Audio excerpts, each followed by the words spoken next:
Over the last 3 years, Facebook has exploded onto the college scene. However, many CU athletes are finding the new social network a detriment to their career. Our own David Billingslea has a story. If you've ever been at the CU University Memorial Center or a computer lab in the library, you've probably walked by a few people checking their Facebook profile. The social networking website that was once only open to college students is now a free-for-all public site.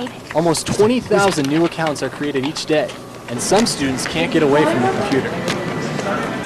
Probably the max I've ever checked is like 10 times. Okay. Sometimes it's just like constantly on though, so I don't On even too? like. It's just whenever I turn on my computer. Facebook is also the #1 photo website, with over 2 million pictures being uploaded every day. But it was only a handful of photos that were needed to dismiss 6 CU track and field student athletes from the team and suspend several others in January. According to the Daily Camera, the 6 student athletes took pictures toasting one another with what appears to be alcohol dressed in their CU apparel. Those pictures, one way or another, wound up in the hands of the athletic department. CU spokesman Bronson Hilliard confirmed that pictures on Facebook led to the punishment handed out by track and field coach Mark Wetmore. Whenever disciplinary action is taken within any athletic program, the remaining students maybe then have a better sense of what's acceptable and what isn't. Track and field coaches say they're moving past the incident and are looking forward to the upcoming season. I don't really feel like it affects us that much. As far as my group, I'm looking at hopefully get a couple of school records. A couple of track and field athletes already have set school records this year. We're very excited about our new sprinter, a transfer in this year, actually a Denver guy who was at another school for a year but is here now, a guy named Jeremy Dotson. He's already broken the Balch Fieldhouse record for the 200 meters. He's the fastest thing that's been on this campus for a really long time. Dotson has also been named CU Athlete of the Week twice in a row this year. With the team's morale as high as ever and shining stars throughout the roster, the track and field team is looking to capture the same success as teams of the past.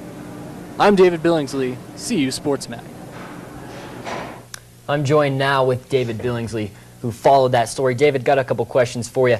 First of all, do we know who these athletes are that were kicked off? Well, Sean, right now we don't know specifically who these athletes are. We know that 6 were kicked off the team and that several others were suspended, but the university is not allowed to tell us who those athletes were because of a privacy act. So by kicked off, they're done, or is just a very long suspension? Well, it makes me think that if there are going to be some who are suspended and some that are kicked off, that those who are kicked off are done for. All the students are still enrolled in the school, though. We know that for sure. Okay, so this all came from Facebook, which is obviously used by athletes all over the school. Is this going to affect other sports, or is this just going to stop right here? Yeah, Sean, it's already been affecting some teams. Last December in 2005, an offensive guard for a CU football team and his girlfriend on the cross-country team had a little problem with Facebook when they were sending racist emails. I'm sure we remember that story. So it's already been a problem, and it's just something that student athletes need to be careful about. That's too bad. So we don't know who the players are, but real quickly, can you tell me, is there anything else to look forward to this team? Yes, Jeremy Dotson, like Coach Mark Wetmore said, he's a great sprinter, and also